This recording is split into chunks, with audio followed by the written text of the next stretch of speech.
എൻ്റെ പേര് doctor Varghese P Peter. നിങ്ങൾ കരുതുന്ന പോലെ ഒരു മെഡിക്കൽ ഡോക്ടറല്ല, വിദ്യാഭ്യാസത്തിൽ PhD ബിരുദം നേടിയ ഒരു അധ്യാപകനാണ്. ഇപ്പോൾ റിട്ടയർ ചെയ്തു. എൻ്റെ സ്വദേശം തിരുവല്ലയിലെ ഇരുവിപേരൂർ എന്ന് പറയുന്ന സ്ഥലമാണ്. ഞാനും തിരുവല്ല മലങ്കര കത്തോലിക്ക സഭയുടെ തിരുവല്ല അതിരൂപതയിലെ ഇരുവിപേരൂർ ഇടവക അംഗമാണ്. 2019 ഡിസംബർ 28 ഇവിടെ ആദ്യമായി ഉടമ്പടി എടുക്കുന്നത്. ഈ ഉടമ്പടിയിലേക്ക് എന്നെ നയിച്ച അല്പസംഭവങ്ങൾ വിവരിച്ചാൽ മാത്രമേ അതിൻ്റെ തീവ്രത എനിക്ക് പോലും അറിയാൻ കഴിയുകയുള്ളൂ. ആദ്യമേ തന്നെ ഞാൻ പറയട്ടെ, ഞാൻ അധ്യാപക വൃത്തിയിൽ കടക്കുമ്പോൾ ഇവിടെ അടുത്ത് ചേർത്തലയിലെ തിരുവിഴ എന്ന് പറയുന്ന സ്ഥലത്തിനടുത്തുള്ള ഒരു ഗവൺമെൻറ് സ്കൂളിലാണ് ജോലി പ്രവേശിച്ചത്. അതിനുശേഷം നിരീശ്വരവാദ പ്രസ്ഥാനവുമായി ബന്ധപ്പെട്ട സംഘടനകളിലെ ഏറ്റവും സജീവ പ്രവർത്തകനായിരുന്നു. ഇവിടെ കലവൂര് ഒരു തിയേറ്റർ ഉണ്ടായിരുന്നു. ആ തിയേറ്ററിലെ പഴയ ഒരു പ്രസിദ്ധമായ നാടകമാണ് ക്രിസ്തുവിൻ്റെ 6-ാം തിരുമുറിവ്.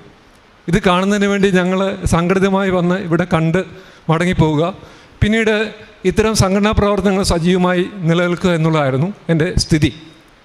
ഇത് ഏകദേശം 1985 ആ സമയത്ത് 87 എനിക്ക് വിവാഹാലോചന വന്നു. എൻ്റെ വിവാഹ പങ്കാളിയായി വന്ന ആൾ എൻ്റെ വിപരീത സ്വഭാവക്കാരിയായിരുന്നു. പൂർണ്ണമായ ദൈവഭക്തിയുള്ള ഒരു വനിതയായിരുന്നു. അവൾ പ്രാർത്ഥിക്കും, ഞാൻ പ്രാർത്ഥനയിൽ പങ്കുകൊള്ളും, പക്ഷേ എൻ്റെ ഉള്ളിലൊരു കഴമ്പുമില്ല. വളരെ ആഴത്തുള്ള പ്രാർത്ഥനക്കാരിയാണ്. അവൾ മിക്കവാറും എല്ലാ യാമങ്ങളിലും പ്രാർത്ഥിക്കുമായിരുന്നു. അധ്യാപിക കൂടിയാണ്. രാത്രിയിലൊക്കെ തീവ്രമായ പ്രാർത്ഥനയാണ്. ജപമാലയൊക്കെ ഏറ്റവും ഭംഗിയായി ചൊല്ലുന്നയാളാണ്. പക്ഷേ ഞാനിതൊക്കെ ഒരു നിരീശ്വരവാദി എങ്ങനെയായിരിക്കും ഒരു കാര്യത്തെ സമീപിക്കുക, ആ ഒരു ശൈലിയായിരുന്നു എൻ്റെ. പക്ഷേ അവൾ എനിക്ക് വേണ്ടി പ്രാർത്ഥിക്കുന്നുണ്ടായിരുന്നു. അപ്പോൾ ഞാൻ സാധാരണ ഒരു അധ്യാപകനായിട്ട് കയറിയെങ്കിലും പിന്നീട് എനിക്ക് തുടർ പഠനങ്ങളൊക്കെ പലതും നടത്തി. ഈ പഠനങ്ങളൊക്കെ നല്ല വിജയം കൈവരിക്കാനായിട്ട് കഴിഞ്ഞു. ഏകദേശം 2013 എനിക്ക് ഡോക്ടറേറ്റ് ബിരുദം കിട്ടി. അതും എൻ്റെ ഭാര്യയുടെ ശ്രമമാണ്. കാര്യം ഭയങ്കര പ്രാർത്ഥനയാണ്. എനിക്ക് വലിയ വിശ്വാസമില്ല. പക്ഷേ എന്നിട്ട് പോലും എനിക്ക് തീവ്രമായൊരു വിശ്വാസത്തിലേക്ക് കടന്നു വരാനായിട്ട് എപ്പോഴും തോന്നിയില്ല. 2014 തന്നെ എനിക്ക് സംസ്ഥാന അധ്യാപക അവാർഡും അതേ വർഷം തന്നെ ദേശീയ അധ്യാപക അവാർഡും ലഭിച്ചു. ഇത് ലഭിച്ചപ്പോഴും എൻ്റെ വിചാരം എൻ്റെ മഹിമയാണെന്നാണ്. പക്ഷേങ്കിൽ ഈ സമയത്താണ് ദൈവം എന്നെ പിടികൂടുന്നത്. കാര്യം എൻ്റെ ഭാര്യയിൽ നിരന്തരമായി ഒന്നിനു പുറകെ ഒന്നായി രോഗം വരാൻ തുടങ്ങി. ആ രോഗത്തിൽ ഇന്നിപ്പോൾ എൻ്റെ കൂടെ ഇവിടെ വരേണ്ടതാണ്, ആളവിടെ ബെഡ് റെസ്റ്റാണ്, വരാൻ പറ്റുകയില്ല. കാര്യം വ്യത്യസ്തങ്ങളായ രോഗങ്ങളാണ് അവൾ അനുഭവിക്കുന്നത്. ഇപ്പോൾ ഏറ്റവും കൂടുതലായിട്ട് കണ്ടെത്തിയിരിക്കുന്ന ഒരു മാർഗം, ഒരു പ്രത്യേകത, ആമാശയത്തിൽ അൾസർ രൂപം കൊണ്ടിരിക്കുകയാണ്. ആ അൾസർ ബയോപ്സിക്ക് എടുത്തിട്ടുണ്ട്. തീരെ വയ്യ, ഭക്ഷണം കഴിക്കാനേ പറ്റുകയില്ല. ഇങ്ങനെയുള്ളൊരു പ്രത്യേക സാഹചര്യത്തിൽ ആളിങ്ങനെ വരുന്നൊരു സ്ഥിതിയാണ്. അപ്പോൾ എന്നോട് ഈ 2017 ആയപ്പോൾ ഞാൻ പെൻഷനായി, അവളും പെൻഷനായി. ആ സമയത്ത് എന്നോട് ചോദിച്ചു, കൃപാസനത്തെ പറ്റി ഞാൻ യൂട്യൂബിലൊക്കെ കേൾക്കുന്നുണ്ട്, നമുക്കവിടെ പോയി ഒരു ഉടമ്പടി വെച്ചാൽ എന്താണ് എന്ന്. പക്ഷേ എൻ്റെ മനസ്സ് സാവകാശം മാറി ചിന്തിച്ചു തുടങ്ങി. അങ്ങനെ അതിൻ്റെ ഭാഗമായിട്ട് ഭാര്യയും ഞാനും മകനും കൂടി ഇവിടെ വന്നു. പിന്നീട് 2018 ഡിസംബർ 28 ഞാൻ തന്നെ വന്ന് ഉടമ്പടി വെച്ചു. ആ ഉടമ്പടിയിൽ 6 കാര്യങ്ങളാണ് ഞാൻ എഴുതി വച്ചിരുന്നത്. തീർച്ചയായിട്ടും അതിൽ 3 കാര്യങ്ങൾ കർത്താവ് എനിക്ക് തന്നു എന്നുള്ളത് വലിയ അനുഗ്രഹമായി കരുതി. ഞാൻ അതേപ്പറ്റി പറയാം. അതുകൂടാതെ അതിൽ രേഖപ്പെടുത്താതിരുന്ന 2 കാര്യങ്ങൾ കൂടി പ്രത്യേകമായി ലഭിക്കുകയും ചെയ്തു. ഞാൻ ഇത് ഉടമ്പടിക്ക് ശേഷം ബൈബിൾ ഇങ്ങനെ വായിക്കുമ്പോൾ എന്നെ സ്വാധീനിച്ച ഒരു വാക്യം അതിനകത്ത് എനിക്ക് ലഭിക്കുകയുണ്ടായി. അതിൽ വിശുദ്ധ യാക്കോബിൻ്റെ ലേഖനം 1-ാം അധ്യായം 7-ാം വാക്യമാണ്. അതിലിങ്ങനെ പറയുന്നുണ്ട്, നമ്മൾ സംശയമനസ്കനും എല്ലായ്പ്പോഴും നമ്മുടെ ചഞ്ചല ഹൃദയസ്ഥനുമായ ഒരുത്തനെ ഒരു കാലത്തും ദൈവത്തിൻ്റെ കൃപ ലഭിക്കുമെന്ന് കരുതേണ്ടതില്ല. അപ്പോൾ അതിൻ്റെ അർത്ഥം, എനിക്ക് കൃപയിലേക്ക് ഞാൻ കടന്നു വരണമെങ്കിൽ എൻ്റെ ഈ ചാഞ്ചല്യം, എൻ്റെ ഈ മനസ്സിൻ്റെ അവസ്ഥയിൽ ഞാൻ മാറിയേ പറ്റൂ എന്നുള്ള ഒരു പൂർണ്ണ ബോധ്യം എന്നിലേക്ക് സാവകാശം കടന്നു വരികയാണ്. ഞങ്ങൾ പിന്നീട് കൃത്യമായിട്ടും അവളുടെ പ്രാർത്ഥനയുടെ ഫലം തന്നെയാണ്. ഞങ്ങൾ കൃത്യമായിട്ടും നമ്മുടെ ഈ കൃപാസനത്തിലെ ഉടമ്പടിക്ക് അനുസൃതമായ ഒരു ജീവിതത്തിലേക്ക് ഞാൻ വരികയാണ്. പരിപൂർണമായിട്ടും ആ ഒരു തരത്തിലേക്ക് വന്നു. അവിടെ എന്താണോ പറയുന്നത് അവയെല്ലാം തന്നെ നമ്മുടെ കൃപാസനം, പത്രത്തിൻ്റെ വിതരണം, പിന്നെ സാധുക്കൾ, രോഗികളെ പോയി കാണൽ, ഇങ്ങനെയുള്ള എല്ലാ വ്യത്യസ്തങ്ങളായ പ്രവർത്തനങ്ങളിൽ വളരെ സജീവമായിട്ട് പതുക്കെ പങ്കെടുക്കാനായിട്ട് തുടങ്ങി. ഇങ്ങനെ എടുത്തു തുടങ്ങിയപ്പോഴാണ് ഈ കൃപാസനത്തിൽ വെച്ച ഉടമ്പടിയുടെ തീവ്രത കൂടെ ഞാൻ മനസ്സിലാക്കുന്നത്. ആ തീവ്രത എന്താണെന്ന് അറിയാമോ? ഉടമ്പടി എന്ന വാക്കിന് അർത്ഥം എഗ്രിമെൻ്റ് എന്നാണ്. ഈ എഗ്രിമെൻ്റ് നമ്മളെല്ലാം നേരത്തെ തന്നെ ചെയ്യുന്നതാണ്. കാര്യം മാമോദിസ ലഭിച്ചപ്പോൾ നമ്മൾ പറയുന്നുണ്ട് 10 കൽപ്പനകളൊക്കെ നമ്മൾ പാലിക്കേണ്ടവരാണ്. അത് നമ്മൾ മനസ്സാ ചെയ്യേണ്ടതാണ്. പക്ഷേ പാപിയായ മനുഷ്യൻ അതിൻ്റെ സാഹചര്യങ്ങൾക്കനുസരിച്ച് പുതിയ പാപത്തിലേക്ക് വീഴുകയും നമ്മൾ സ്വാഭാവികമായിട്ട് കുമ്പസാരിക്കുന്നു, വീണ്ടും പാപത്തിലേക്ക് പോകുന്നു. ഈ ഒരു അവസ്ഥയിലേക്കാണ്. പക്ഷേ ഇവിടെ ഒന്ന് ഉടമ്പടി എടുത്തപ്പോൾ എനിക്ക് തോന്നിയ ഒരു വലിയ അനുഭവം ഇതാണ്. ഇവിടെ എടുത്ത ഉടമ്പടി കൃപാസനത്തിൽ വെച്ചാണ് എടുത്തതെങ്കിലും ഞാൻ എടുത്തിരിക്കുന്നത് കർത്താവുമായിട്ടാണ്. കർത്താവുമായിട്ടുള്ള ഉടമ്പടി ഞാൻ പാലിക്കപ്പെടാൻ നിർബന്ധിതനാവുകയും അതിനനുസൃതമായി എൻ്റെ ജീവിതത്തെ നയിക്കുവാനും മാറ്റിയെടുക്കുവാനും എനിക്ക് കഴിഞ്ഞു എന്നുള്ളതാണ് എൻ്റെ ഏറ്റവും വലിയ പ്രത്യേകത. ഇനി ഞാൻ എൻ്റെ അനുഗ്രഹങ്ങളിലേക്ക് വരാം. കൃപയാണ് എനിക്ക് കൂടുതലുണ്ടായത്. അനുഗ്രഹങ്ങൾ പ്രധാനമായിട്ടും ഒന്നാണ്. അതിലൊന്ന്, എൻ്റെ മകനും മരുമകളും ഇംഗ്ലണ്ടിലെ ലെസ്റ്ററിലെ, അവൾ നേഴ്സാണ്. അവന് PR കിട്ടിയിരുന്നുകൊണ്ട് മകൻ സഹിതം, അവൻ്റെ കുഞ്ഞു സഹിതം അവിടേക്ക് ചെന്നു. അപ്പോൾ ആ സമയത്ത് നിങ്ങൾക്കറിയാം 2020 ഒക്കെ ആയപ്പോഴത്തേക്ക് കോവിഡ് വ്യാപകമായി. അപ്പോൾ ഇവന് ഒരു സ്ഥിരം ജോലിക്ക് വേണ്ടി ശ്രമിക്കുന്നുണ്ടായിരുന്നു. പക്ഷേ ആ തിരക്കിനിടയിൽ അത് കിട്ടുമെന്ന് തോന്നിയില്ല. പക്ഷേ ഞാനിവിടെ വെച്ചിരുന്ന ഉടമ്പടിയിലെ മൂന്നാമത്തെ ആവശ്യം അതായിരുന്നു, എൻ്റെ മകന് അവിടെ ഒരു ജോലി ലഭിക്കണമെന്നുള്ളത്.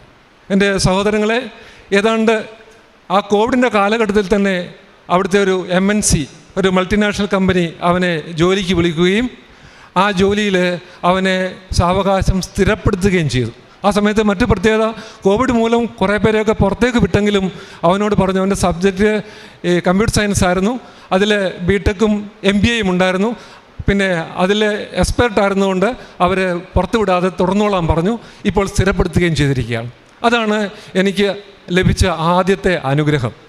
രണ്ടാമത്തെ വലിയൊരു പ്രത്യേകത, അവൻ എന്നോട് പറഞ്ഞു, അച്ഛാ, ഞങ്ങൾക്ക് നല്ല രീതിയിൽ ഹോസ്പിറ്റലിനടുത്ത് താമസിക്കാൻ ഒരു സ്ഥലം കിട്ടുന്നില്ല, എന്താണ് ചെയ്യേണ്ടതെന്ന് പറഞ്ഞു. ഞാനപ്പോൾ പറഞ്ഞു, മോനെ, നീ ഒരു കാര്യം ചെയ്യ്, കൃപാസനത്തിൻ്റെ ലൈറ്റ് കാൻഡിൽ എന്ന് പറയുന്ന ഒരു നല്ല സമീപന രീതിയുണ്ട്, നിനക്കത് ചെയ്യാൻ പറ്റും. ഞാൻ അവന് ആ വിശദീകരണം കൊടുത്തു. അവൻ ലൈറ്റ് കാൻഡിൽ വെച്ചിട്ട് 10ാം ദിവസമായപ്പോൾ അവന് താമസിക്കാൻ പര്യാപ്തമായ ഒരു വീടും സൗകര്യം കൂടെ ഹോസ്പിറ്റലിനടുത്ത് തന്നെ കിട്ടി. ഇതാണ് രണ്ടാമത് ലഭിച്ചവ. ഇനി ചില കൃപകളാണ് ഇതിലേക്കുണ്ടായത്. ആ കൃപ എന്ന് പറയുന്നത്, ഒന്ന്, ഞാൻ നിങ്ങളോട് പറഞ്ഞ എൻ്റെ കൂട്ടത്തിൽ ഈ നിരീശ്വരവാദത്തിലൊക്കെ നിന്നുകൊണ്ട് ഇൻ്റർനെറ്റൊക്കെ ഞാൻ ഏറ്റവും അധികം ദുരുപയോഗം ചെയ്ത വ്യക്തിയാണ്. അപ്പോൾ ഇൻ്റർനെറ്റിൻ്റെ ദുരുപയോഗം വളരെ ശക്തമായതുകൊണ്ട് അതിൽ കാണുന്ന പ്രത്യേകതകളെപ്പറ്റി നമ്മൾ പ്രത്യേകം പറയേണ്ടതില്ല. അവയെല്ലാം ശക്തമായിട്ട് കാണുകയും ഭാര്യ ചിലപ്പോൾ കണ്ടുപിടിച്ചിട്ടുണ്ട്. അപ്പോൾ എന്നോട് വന്ന് സങ്കടപ്പെട്ടിട്ടുണ്ട്. അപ്പോൾ ഈ ഉടമ്പടി വെച്ച ശേഷം ഞാനെടുത്ത തീരുമാനം, ഇനി അത് പാടില്ല. സത്യമായിട്ട് പറയട്ടെ, അന്ന് ഉടമ്പടി വെച്ച ശേഷം ഇപ്പോൾ വരെയും ഈ ദുരുപയോഗത്തെ പരിപൂർണമായിട്ട് എന്നിൽ മാറ്റുന്നുള്ള കൃപ കർത്താവ് എനിക്ക് തന്നു. അത് ഞാൻ ഉള്ള എല്ലാവിധ നന്ദിയും കർത്താവിൻ്റെ പേരിൽ ഇവിടെ അർപ്പിക്കുകയാണ്. മാത്രമല്ല, ഞാനും ഭാര്യയും കൂടെ ചേർന്ന് ഞങ്ങൾ ദൈവവചന പ്രഘോഷണത്തിനായി ഒരു വീഡിയോ ചാനൽ പോലും തുടങ്ങാൻ ഞങ്ങൾക്ക് പറ്റിയിട്ടുണ്ട്. ഹിസ് വോയിസ് എന്നാണ് ആ ചാനലിൻ്റെ പേര്. ഇന്നിപ്പോൾ 25ാമത്തെ എപ്പിസോഡ് ഈ ബുധനാഴ്ച ഞങ്ങൾ അപ്ലോഡ് ചെയ്യുന്നതാണ്. ഏറ്റവും മനോഹരമായി ഈ കാര്യങ്ങൾ ചെയ്യുവാൻ, എന്ന് പറയുന്നത് ഇൻ്റർനെറ്റിനെ ഏറ്റവും പോസിറ്റീവായി യൂസ് ചെയ്യുവാനായിട്ട് ഞങ്ങൾക്ക് കഴിഞ്ഞു എന്നുള്ളതാണ് ഞങ്ങളുടെ മറ്റൊരു വലിയ പ്രത്യേകത. മൂന്നാമത്തെ മറ്റൊരു കൃപ എന്ന് പറയുന്നത്, ഞങ്ങൾക്ക് വളരെ അങ്ങോട്ടും ഇങ്ങോട്ടുള്ള വിശ്വാസത്തിലും സ്നേഹത്തിലുമൊക്കെ ആഴത്തിൽ വർദ്ധിപ്പിക്കുന്നതിന് ഞാൻ എഴുതി വെച്ചിരുന്നു. ഞങ്ങൾക്ക് എല്ലാ കൃപ ലഭിക്കണമെന്ന് പറഞ്ഞിരുന്നു. തീർച്ചയായിട്ടും ഞങ്ങളുടെ ഭാര്യാഭർത്തൃ ബന്ധം ഏറ്റവും ആഴത്തിലേക്ക് വരുന്നതിനും ഇപ്പോൾ തീവ്രമായ സ്നേഹം, എനിക്ക് തോന്നുന്നത് വിവാഹം കഴിച്ചപ്പോഴല്ല ഞങ്ങൾക്ക് ഈ സ്നേഹത്തിൻ്റെ ആഴം വന്നത്, ഇപ്പോഴാണ്. അതിൻ്റെ തീവ്രതയിലേക്ക് കടന്നു വരുവാൻ ഞങ്ങൾക്ക് കഴിഞ്ഞു എന്നുള്ളത് മറ്റൊരു പ്രത്യേകതയാണ്. ഇനിയും ഉടമ്പടിയിൽ വെക്കാത്തൊരു പ്രത്യേകത എന്ന് പറയുന്നത്, ഞാൻ റിട്ടയർ ചെയ്തിട്ട് ഒരു ഗവൺമെൻറ് അധ്യാപകർ ട്രെയിനിങ് കോളേജിൽ അധ്യാപകനായിട്ട് ജോലി ചെയ്യുമായിരുന്നു. ആ സമയത്ത് NCTയിൽ എല്ലാ റെക്കോർഡുകളും സബ്മിറ്റ് ചെയ്യണം. SSLC മുതൽ PhD വരെയുള്ള വിവരങ്ങളെല്ലാം സബ്മിറ്റ് ചെയ്യണം. ആ സമയത്ത് നോക്കുമ്പോൾ എൻ്റെ പ്രീ ഡിഗ്രിയുടെ സർട്ടിഫിക്കറ്റ് കാണാനില്ല. ഇത് കാണാതാവുന്നത് ഒരു 2015-ലാണ്. എവിടെയെല്ലാം അന്വേഷിക്കാമോ അവിടെ മുഴുവൻ അന്വേഷിക്കുന്നുണ്ട്, പക്ഷേ എൻ്റെ സർട്ടിഫിക്കറ്റ് ഇല്ല. ഞാൻ പിന്നീട് ഇവിടെ വന്ന് ഉടമ്പടിയിൽ വെച്ചതുമില്ല. പ്രാർത്ഥിച്ച് ഇതേപ്പറ്റി ആഴ്ച ചിന്തിക്കുന്നുണ്ട്. എൻ്റെ പെരയുടെ ഒരു നവീകരണം നടന്നപ്പോൾ ചില സാധനങ്ങളൊക്കെ എടുത്ത് മാറ്റി പോയിട്ടുണ്ട്. അവിടെയെല്ലാം പോയി നോക്കി. ഒരു ദിവസം രാവിലെ ഞാനും ഭാര്യയും കുടുംബവും എഴുന്നേറ്റ് ഉടമ്പടി പ്രാർത്ഥന നടത്തി കഴിഞ്ഞപ്പോൾ എൻ്റെ മനസ്സിൽ പെട്ടെന്ന് തോന്നുകയാണ്, എൻ്റെ മേശയ്ക്കകത്തിരിക്കുന്ന ഒരു ഡയറിയിൽ ഒരു പേജിൻ്റെ ഇടയിൽ എന്തോ ഉണ്ട്, ഒന്ന് നോക്കാൻ പറയുകയാണ്. എൻ്റെ മനസ്സിൽ പ്രേരണയാണ്.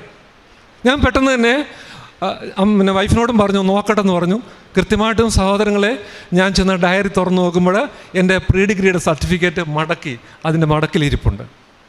അത് വളരെ ദൈവാനുഗ്രഹമായി ഞാൻ കരുതുകയാണ്. എൻ്റെ മാറ്റത്തിന്, ഈ ചഞ്ചല അവസ്ഥയും എൻ്റെ മാനസിക സ്ഥിതിയുടെ ഒരു സ്ഥിരതയുമൊക്കെ വന്നപ്പോൾ ദൈവം കൊടുത്ത വലിയ കൃപയായിട്ട് തന്നെ ഞാൻ കരുതുകയാണ്. അതുകൊണ്ട് അവ എനിക്ക് കൊടുത്ത് എൻ്റെ കാര്യങ്ങളെ മെച്ചപ്പെടുത്തുവാൻ എനിക്ക് കഴിഞ്ഞു എന്ന് ഞാൻ കരുതുന്നു.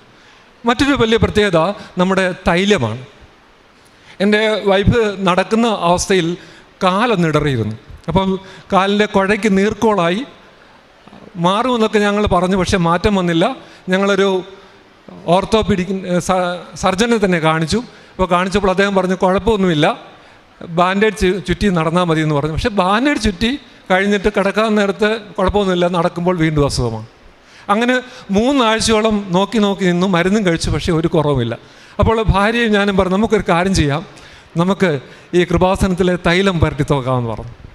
ഞങ്ങൾ രാവിലെയും വൈകിട്ടും പ്രാർത്ഥനയ്ക്ക് ശേഷം ഈ തൈലം കാലിൽ പുരട്ടും. ഇപ്പോൾ യാതൊരു കുഴപ്പവുമില്ലാതെ, ഒരു പ്രശ്നമില്ലാതെ പരിപൂർണമായിട്ട് അതിൽ നീര് മാറുകയും വളരെ ഭംഗിയായിട്ട് അവൾക്ക് നടക്കുവാൻ കഴിയുകയും ചെയ്യുന്നു എന്നുള്ളതാണ് എൻ്റെ പ്രത്യേകത. ഇത്രയും കാര്യങ്ങൾ ആണ് എനിക്കിവിടെ പറയുവാനുള്ളത്. അനുഗ്രഹം തന്ന ദൈവത്തിൻ്റെ വലിയ കൃപയെ നന്ദിയോട് ഞാൻ ഓർക്കുകയാണ്. അമ്മ മാതാവ് മാധ്യസ്ഥ തേടി തന്ന് ഞങ്ങൾക്ക് തന്ന അനുഗ്രഹങ്ങൾക്കും കോടാനുകോടി നന്ദി രേഖപ്പെടുത്തിക്കൊണ്ട് ഞാൻ ഇവിടെ നിർത്തട്ടെ. യേശുവെ നന്ദി, യേശുവെ സ്തുതി. ഡോക്ടർ വർഗീസ്, എത്ര നാളാണ് നിരീശ്വര പ്രസ്ഥാനത്തിൽ പ്രവർത്തിച്ചത്? എത്ര വർഷമായിട്ടുണ്ട്? ഒരു 1980-കളിൽ തുടങ്ങിയിട്ടുണ്ട്. 80-ൽ തുടങ്ങി. എപ്പോഴാണ് കർത്താവ് സ്പർശിച്ചത്? ഉടമ്പടി എടുത്തതിന് ശേഷം. ഉടമ്പടി എടുത്ത ഏത് വർഷം? ഏതാണ് എടുത്തതിന് ശേഷമാണ് എൻ്റെ തീവ്രതയിലേക്ക് വന്നത്. എന്നാൽ അതിന് തൊട്ടുമുമ്പ് ഭാര്യയുടെ ചില സ്വാധീനം എന്നെ സഹായിച്ചു. ഏത് വർഷം ഉടമ്പടി എടുത്തത്? ഉടമ്പടി എടുത്തത് 2019 ഡിസംബർ 28. അപ്പോൾ 80 കാലഘട്ടത്തിലാണ് അതെ പ്രസ്ഥാനത്ത്. അപ്പോൾ ഏതാണ്ട് 39 വർഷത്തോളം. യെസ്.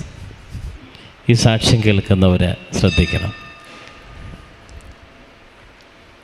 ദൈവത്തെ നകന്ന് അല്ലെങ്കിൽ ദൈവത്തെ പരിത്യജിച്ച് നിരീശ്വര പ്രസ്ഥാനങ്ങൾക്ക് ഊടും ഭാവവും നൽകിയ വലിയ വ്യക്തിത്വം തന്നെയാണ് ഡോക്ടർ വർഗീസ്. പക്ഷേ വിവാഹത്തിലൂടെ ഒരു മാറ്റം, നല്ലൊരു ജീവിത പങ്കാളി ദൈവം കൊടുത്തു. ഉടമ്പടി എടുത്തു കഴിഞ്ഞപ്പോൾ ദൈവമായ കർത്താവ് ഡോക്ടർ വർഗീസ് പി പീറ്ററിനെ മറ്റൊരു രൂപാന്തരീകരണത്തിലേക്ക് നയിച്ചു എന്നുള്ളതാണ്. അത് ഏതെല്ലാം മേഖലയിലാണ്? വിശ്വാസത്തിൽ ശക്തിപ്പെടുത്തി, അല്ലേ ഡോക്ടറെ? വിശ്വാസത്തിൽ ദൈവം ശക്തിപ്പെടുത്തി, ദൈവസ്നേഹത്തിൽ ശക്തിപ്പെടുത്തി, കുടുംബജീവിതത്തിന് കരുത്തേക്ക്. അതായത് ഉടമ്പടി ഒരു പ്രത്യേകത, ദൈവം കൂടെ വരുമെന്നുള്ള സംവിധാനമാണ്. പുറപ്പാട് 33:10. അതാണ് ഉടമ്പടി. ഉടമ്പടി എടുക്കുന്നവർ ശ്രദ്ധിക്കണം, ദൈവം നിങ്ങളുടെ കൂടെ വരും. കൂടെ വരുമെന്ന് പറഞ്ഞാൽ നിങ്ങളെ അലട്ടുന്ന സമസ്ത വിഷയങ്ങൾക്കും ദൈവം ഇടപെടുമെന്നുള്ളതാണ് ഉടമ്പടിയുടെ പ്രത്യേകത. ഇസ്രായേൽ ജനം യോർദാൻ കടക്കുന്നതും ജെറീക്കോ കോട്ട പൊട്ടിക്കുന്നതും വാഗ്ദാന പേടകം വഹിച്ചുകൊണ്ടാണ്. വാഗ്ദാന പേടകം വഹിച്ചുകൊണ്ട് ജെറീക്കോ കോട്ടയ്ക്ക് ചുറ്റും നടന്നിട്ട് പുരോഹിതൻ വാഗ്ദാന പേടകം ഉയർത്തിപ്പിടിക്കുമ്പോഴാണ് ജെറീക്കോ കോട്ട തകർന്നടിഞ്ഞ് വീഴുന്നത്. യോർദാൻ നദിയിലൂടെ വാഗ്ദാന പേടകം വഹിച്ചുകൊണ്ട് പോകുമ്പോഴാണ് വെള്ളം ഭിത്തി പോലെ ഈ തലങ്ങളിലേക്ക് മാറി നിൽക്കുന്നത്. 39 വർഷമായ നിരീശ്വര പ്രസ്ഥാനത്തിന് ശക്തിയായിരുന്ന ഡോക്ടർ പീറ്ററിനെ ദൈവത്തിൻ്റെ പരിശുദ്ധാത്മാവ് അത്ഭുതകരമായി ഇടപെട്ടത് ഉടമ്പടി എന്ന് പറയുന്ന ദൈവത്തിൻ്റെ ശക്തിയിലൂടെയാണ്. അതിലൂടെ ദൈവം മാറ്റിമറിക്കുകയാണ്. ജീവിതത്തെ മുഴുവൻ പുനഃക്രമീകരിക്കുകയാണ്. ജീവിതത്തെ മുഴുവനും ദൈവം മറ്റൊരു ദിശയിലേക്ക് നയിക്കുകയാണ്. ദൈവത്തിലേക്ക് അടുപ്പിച്ചു എന്നുള്ളതാണ്. ഇൻ്റർനെറ്റിന് അടിമയായിരുന്നു പറഞ്ഞു, പക്ഷേ ഇൻ്റർനെറ്റ് പോസിറ്റീവായിട്ട് ഉപയോഗിക്കാൻ, അതും ദൈവ സുവിശേഷ പ്രഘോഷത്തിനായിട്ട് ഉപയോഗിക്കാൻ ദൈവം മാറ്റിമറിച്ചു. മകന് മൾട്ടിനാഷണൽ കമ്പനിയിൽ ജോലി കൊടുത്തനുസരിച്ച്, അതും light a candle prayer request ഇട്ട് എത്ര ദിവസം കഴിഞ്ഞാണ് അത് ലഭിച്ചത്? 10 ദിവസത്തിനുള്ളിൽ കിട്ടി. 10 ദിവസമാണ്. Light a candle prayer request ഇട്ട് വെബ്സൈറ്റ് തിരിതെളിച്ച് പ്രാർത്ഥിക്കുന്ന ദൈവം കൊടുത്ത കൃപയുടെ വാതിലാണ് light a candle prayer request. അതിട്ട് കഴിഞ്ഞ് 10 ദിവസം കഴിഞ്ഞപ്പോൾ തന്നെ ദൈവം ഇടപെടുകയാണ്. അതുപോലെ തന്നെ മറ്റൊന്നെനിക്ക് പറഞ്ഞത്, ഭാര്യയും ഭർത്താവുമായിട്ടുള്ള ബന്ധം അത് ശക്തിപ്പെട്ടു, അല്ലേ? കൂടുതൽ ആഴത്തിലേക്ക് വന്നു. അങ്ങനെ പിന്നെ സർട്ടിഫിക്കറ്റ് മിസ്സായപ്പോൾ പരിശുദ്ധാത്മാവാണ് അത് ഇന്നടുത്തിരിപ്പണമെന്ന് ബോധ്യം കൊടുക്കുന്നത്. ദൈവത്തിൻ്റെ പരിശുദ്ധാത്മാവാണ്. പരിശുദ്ധാത്മാവ് കടന്നു വരുമ്പോഴാണ് ഈ ശക്തി പ്രാപിക്കുന്നത്. കാരണം ഉടമ്പടി പ്രാർത്ഥന പരിശുദ്ധാത്മ കേന്ദ്രീകൃതമാണ്. ബൈബിളിൻ്റെ സമ്പൂർണ്ണതയാണ്, ദൈവശാസ്ത്രത്തിൻ്റെ പൂർണ്ണതയാണ്. അതുകൊണ്ട് ഉടമ്പടി എടുക്കുന്നവർക്കെല്ലാം ദൈവത്തിൻ്റെ കൃപ അനർഘളമായി പെരുമഴ പോലെ ലഭിച്ചുകൊണ്ടിരിക്കുകയാണ്. അതാണ് ഡോക്ടർ വർഗീസിനെ ദൈവം ശക്തിപ്പെടുത്തിയതും വിശുദ്ധീകരിച്ചതും പുനഃക്രമീകരിച്ചതും കർത്താവിൻ്റെ സ്വന്തമാക്കി മാറ്റിയതും ഉടമ്പടിയാണ്. ഈ സാക്ഷ്യം കേൾക്കുന്നവർ നിങ്ങളുടെ ജീവിതം നിങ്ങളുടെ മക്കളെ സമർപ്പിക്കണം.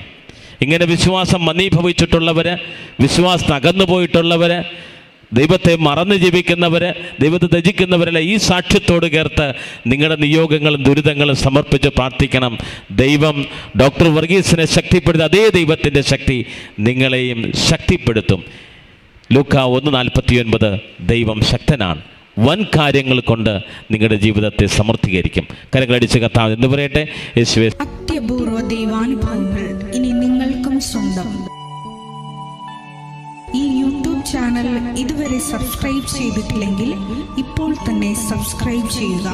ഈ വീഡിയോ ഇപ്പോൾ തന്നെ നിങ്ങളുടെ സുഹൃത്തുക്കൾക്ക് ഷെയർ ചെയ്തുകൊണ്ട് കർത്താവിൻ്റെ പ്രേക്ഷിതരാകുക.